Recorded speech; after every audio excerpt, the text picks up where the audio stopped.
আজকে সাদিকুর রহমান নামের এক জালেম ভণ্ড ঘোষণা দিছে কি জানেন?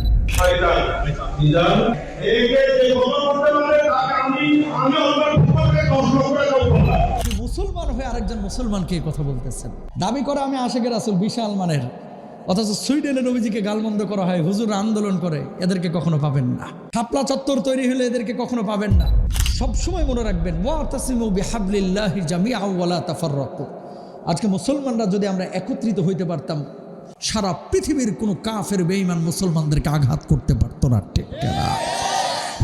আমাদের মিজানুর রহমান আজহারী ভাইয়ের মাহফিল চলতেছে, কোথাও কোথাও 15 লাখ 20 লাখও মানুষ হচ্ছে। আজকে সাদিকুর রহমান নামের এক জালেম ভণ্ড ঘোষণা দিছে কি জানেন?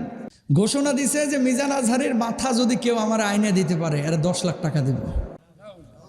নাউজুবিল্লাহ বলবেন না? এরা কি মানুষ? মানুষ রূপ ধরি, এরা পশু